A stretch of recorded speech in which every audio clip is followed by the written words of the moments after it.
Uh, Nakakapagod pala ng magsibak ng kahoy mga katropa. Hindi pa tayo nakainom ng kape.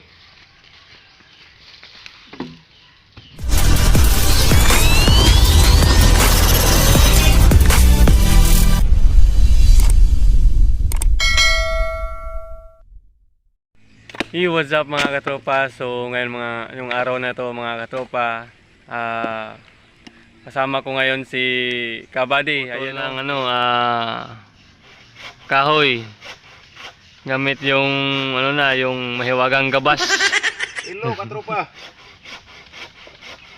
Maaga tayong mga katropa. Magsibak ng kahoy. Kasi wala tayong trabaho ngayon, walang job. Kaya dito tayo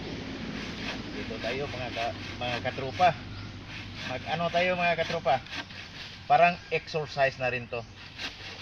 So ayun, yun pala yung exercise ni Kabady. Ayun. Nakakapagod pala ng magsibak ng kahoy mga katropa. Hindi pa tayo nakainom ng kape. Mamaya na lang tayo uminom ng kape pag matapos na ito mga katropa. Yan nyo lang mga katropa, pag matapos to, inom tayo ng kape. Ayan. Yan. Pinagputol-putol ng maliit na yung kahoy mga katropa. Putulin muna natin ng ganito mga katropa para madaling masibak.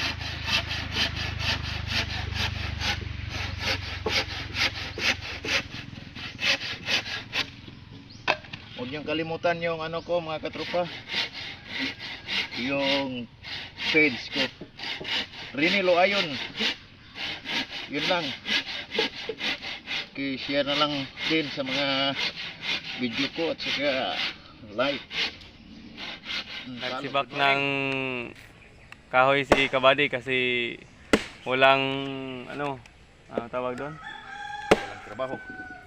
Walang trabaho, kaya ito yung morning routine. So shout out nga pala kay kay Boss Nilo Idrial. At sa gustong bumili ng mais mga katropa, kontakin lang ninyo si Boss Nilo Idrial. Makikita nyo sa screen yung Facebook.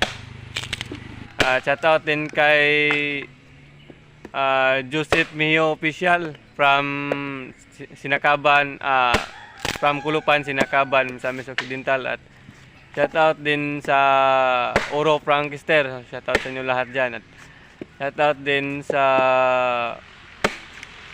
Loayon family. Shout out sa inyo dyan. So hindi pa nakapalo sa kanyang Facebook, paki-follow na din po at paki-like, share and comments. Rene Loayon. Rene Loayon yung pangalan ng page ko. Rene Loayon pala yung pangalan ng page niya. At shoutout ko din si Wilson Tungsono from City Minis Misamis Occidental. At sa hindi pa nakapag-subscribe sa kanyang YouTube channel, Wilson TV. At sa kanyang FB page, Wilson TV. Sa hindi pa nakapalo sa kanya, please follow, like and share. At nakalimutan ko palang i-shoutout yung YouTube channel ni Joseph Mio. So yung YouTube channel ni Joseph, Boy Onggoy TV. Please like, share and comments.